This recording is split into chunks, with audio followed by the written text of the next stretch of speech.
Hey guys, my name is Kate Hussey. I'm a reporter for WCTI News Channel 12, and I'm joining meteorologist Eric Hayden here at the National Weather Service in Newport to tell you about some questions you might have about Hurricane Dorian. We're actually going to debunk them together. I'm going to ask Eric some questions that any of you might have so that he can kind of fill us in as the hurricane is approaching our eastern coast right now. So Eric, first of all, let's talk about the category of the storm. Right now we're looking at a Category 5 hurricane approaching our eastern coast, but you know, as we talked about before, it could weaken, it could miss us entirely, but I understand that if it does weaken, if and when it does make landfall, we should still be concerned. Why is that? Still very concerned. It's a Category 5 storm now, but we really emphasize with people here in eastern North Carolina, don't focus on just the category of the storm. It's only related to wind. It's not to ignore it, but it's only part of the story. It's not the full story. The category doesn't tell you anything about storm surge. It doesn't tell you anything about how much rain we expect. It doesn't tell you how large the storm is itself. So based on the official forecast from the National Hurricane Center, we do expect Dorian to lower in category, go down to a 4, 3, or what have you, but that's only related to wind. As that happens the next couple of days, don't think, oh, I'm out of the woods, I don't have to worry about it. We still expect the same impacts from rain and surge across our area. Absolutely, and you know, maybe the storm might not even hit us. In fact, we're looking at the satellite of Hurricane Dorian right behind us, but I understand that even if we don't get directly hit by that eye, we could still feel some effects. Yeah, this is a good point, Kate. This is the latest on Dorian right now, moving through the Bahamas. It really stands out at you with the eye itself of the hurricane. A point to emphasize, the current track keeps the center of circulation out over the water, but remember that a hurricane is not a point. Impacts extend well away from the center itself. For example, here's the eye right now moving through the Bahamas, but the outer edge of Dorian is reaching the coast of Florida. That just re-emphasizes that the hurricane is not a point. So as it moves up the coast, don't let your guard down because maybe it doesn't make official landfall. Keep in mind that those impacts will occur well away from the center itself. And again, Dorian right now is a perfect example of that. Absolutely. Now, another thing that you had mentioned was storm surge. You know, the category of the storm you said only takes into account the wind. But what is the most dangerous factor of a hurricane that we need to look out for?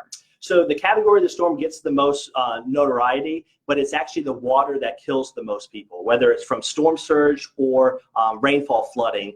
Those two things, water, a factor in about 80% of our loss of life, less than 10% wind related. So again, it's not to say ignore the wind, but usually it's the water that gets us into trouble. Unfortunately, in our area, we've had that experience with Matthew in 2016 and just last fall with Florence. So a lot of us that have been in the area have exposure to this, but it's the water that we're most concerned with often where we live, not just the wind. Now, let's explain exactly what storm surge is for people who might not know. So storm surge is the rise of water ahead of a tropical system. It happens very, very fast. Those strong winds build up the waves and pushes the water toward the coast.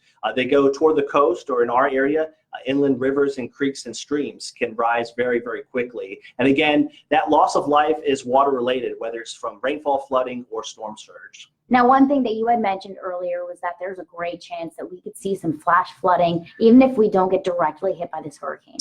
Yeah, and again, you mentioned directly hit. That's even if the center, the point of the hurricane stays off the coast. As we re-emphasize, the impacts are very, very large. So our forecast right now is 5 to 10 inches of rain across the area, locally as much as 15 inches of rain is possible. The highest amounts right now are along the coast itself of North Carolina, but that can shift. If the track shifts inland a little bit more, that heavy rain can shift as well. So again, don't think you're out of the woods this early. It's still Monday.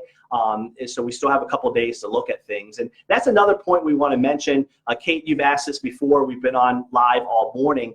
When should folks really complete their preparations? We anticipate that in a worst case scenario, our tropical storm force winds would arrive sometime late Wednesday night. That's in a worst case scenario. So we tell people based on that, you should complete your plans on Wednesday.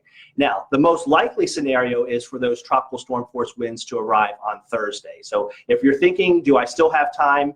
Yes, your window is closing, but complete those plans by Wednesday. Now let's talk about the preparations, Sure. especially for people, if this is their first hurricane, they haven't been through it before, they may not know what to expect.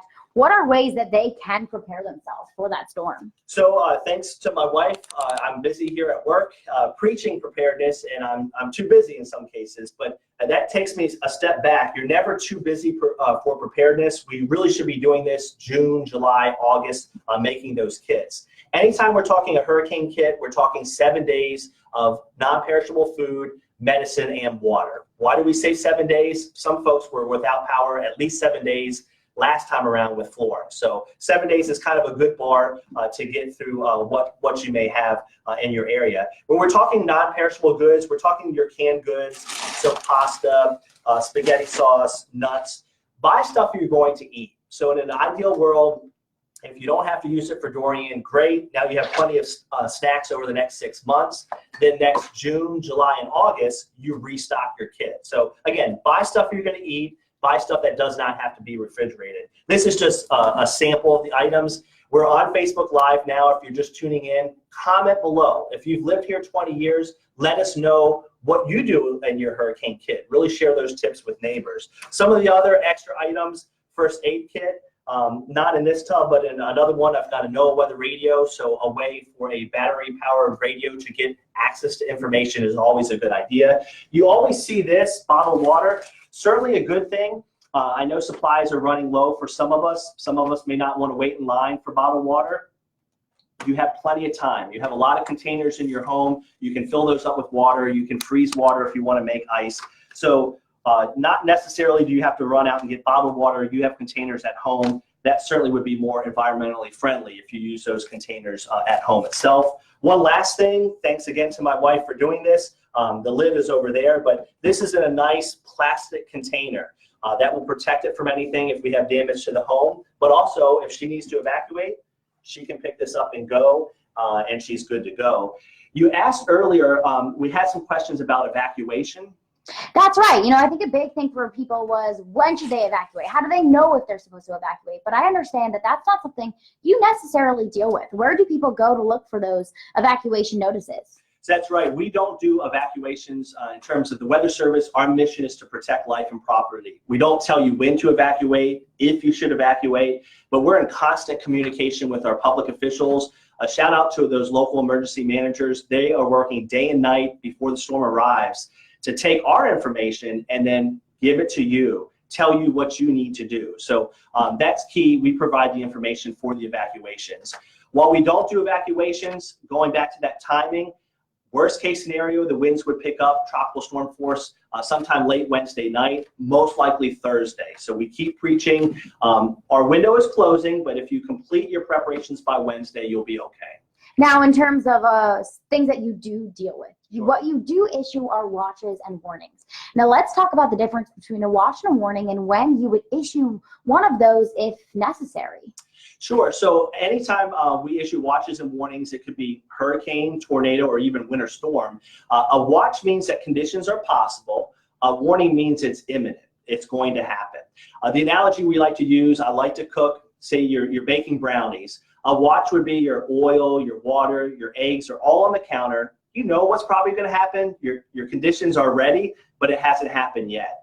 Now let's say those brownies are in the oven and they're baking and they're cooking. It's already happened. All the ingredients have come together. So whether it's hurricane or winter storm, watch means possible and a warning means that it's going to occur. Now, let's circle back to the category of the storm. I remember, on our earlier Facebook Live, one question, or one of the biggest questions was, what's it going to take for this hurricane to weaken to, say, a Category 1 or a Category 2? So one thing we look for, and it's starting to happen, it's really hard to get a storm to last this long, this intense. Any little thing that goes wrong with the storm can change the structure of the storm itself. So eventually, as it moves northward, we're looking for some drier air to come in off of land and to be ingested into the storm itself. That would tend to weaken it. And one thing right now, this storm is just pretty much not moving. Just focus in on that eye. Hurricanes need warm ocean water. And if they're moving along, they're constantly sucking in new fuel, new warm water to maintain their strength.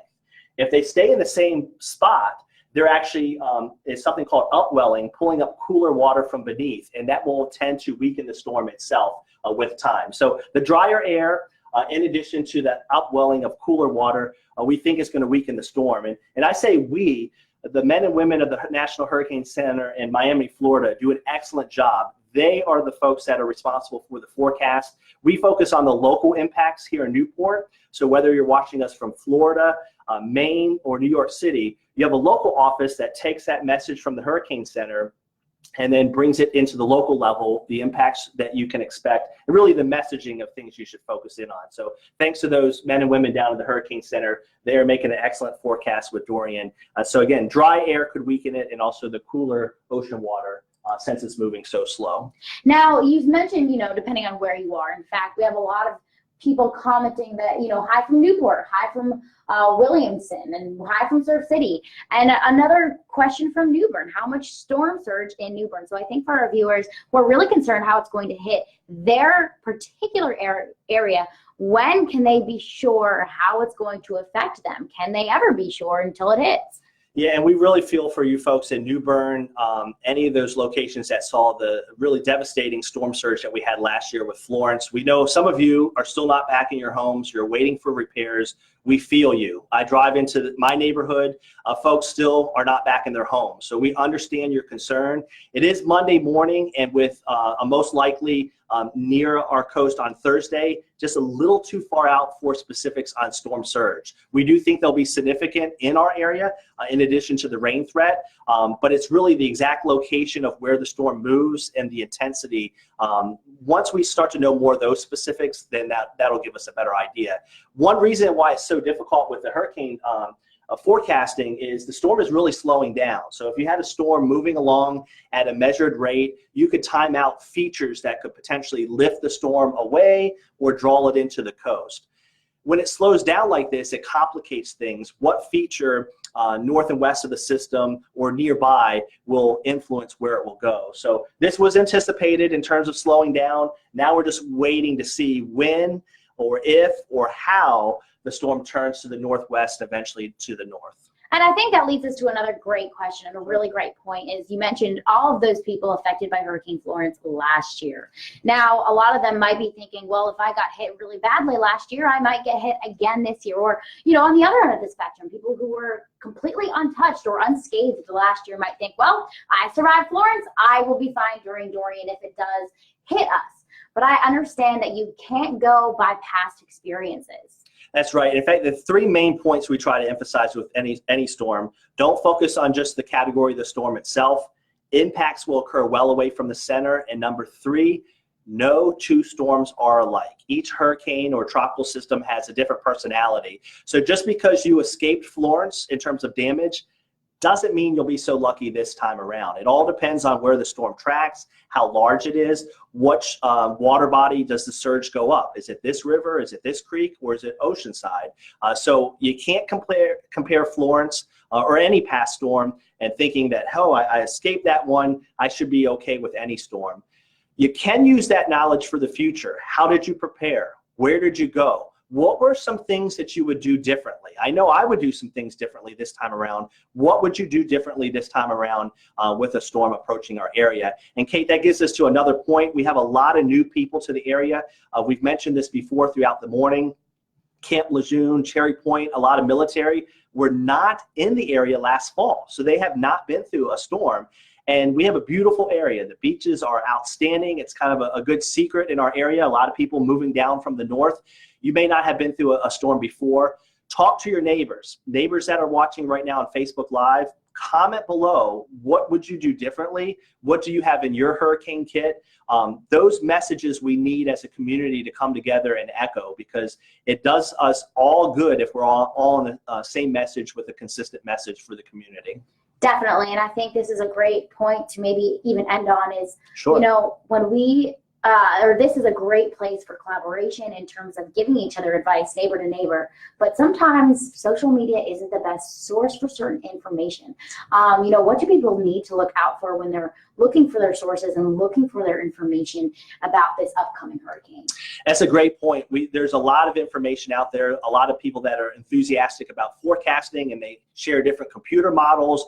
Trust me, the men and women at the National Hurricane Center, they're looking at all of that and more. They take all of that into account and come up with what's called a consensus forecasting. You can't go with just one model. You need to go with the average. Historically, that tends to be the most accurate forecast. So that's point number one.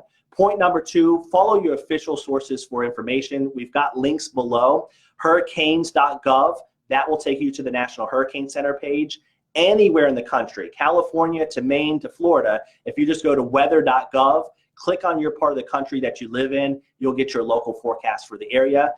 Our local media, Kate, thank you so much for helping us. She's been with us all morning from News Channel 12 in New Bern, helping us out, get out that message. We try really hard here at the Weather Service, and we do a good job, but we don't have the megaphone that the local media has. So official sources like the Hurricane Center, the National Weather Service, your favorite local TV broadcast meteorologist or local station.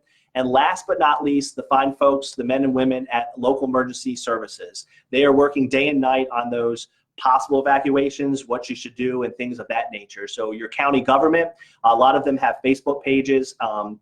A lot of them have already begun to issue press releases. Follow those official sources of information. Listen, continue to check back for updates. Don't check today and say, hey, I'm done. Be sure to continue for updates as we head through the middle part of the week. Absolutely. Well, thank you so much, Eric. Yeah. I know that wraps up all of my questions. I'm not seeing any more questions coming in, but is there anything else that you would like to add to any of our viewers that are watching and might have concerns about this upcoming storm? So appreciate everybody joining us. If you haven't had a chance, if you're just catching the broadcast now, please check back. We'll archive it, and we'll also put it on YouTube as well. The three main messages: don't focus on just the category itself. That only tells you about the wind. The category says nothing about storm surge or rainfall flooding. So again, if that category lowers in number, as is expected, over the next couple of days, do not think we're out of the woods. Number two, even with a track off the coast, remember the hurricane is not just a point on a map. It's not just the center. Impacts occur well away from the storm itself. So please keep that in mind. And number three, continue to follow those official sources of information. Those will be your best sources on what you should be doing here over the next couple days. I said three, we'll add in number four. It's the water that we need to be concerned with. 80% of people that lose their life is either related to storm surge or flooding. Less than 10% are wind. We're not going to ignore the wind, but the water is usually the big issue. With that, turn around, don't drown. As we get some heavy rain later Wednesday into Thursday, do not cross flooded roads. We really appreciate everybody for joining us. Kate, thank you very much. If you haven't had a chance to check her out on WCTI News Channel 12, she's done broadcasts from our office since 5 this morning. Really appreciate the collaboration. There's no way we would reach as many people without the help of the local media. So thank you very much for that. Well, thank you, Eric, and thank you guys all for watching and being with us this morning. And I'm seeing so many of you commenting on this Facebook post and, giving your advice in terms of how to help a neighbor out if you've been through the hurricane. And we appreciate you guys for watching. We appreciate you for collaborating. So signing off here for both News Channel 12 and the National Weather Service, Kate Hussey and Eric Hayden. Thanks, guys, for watching, and have a great rest of your Monday.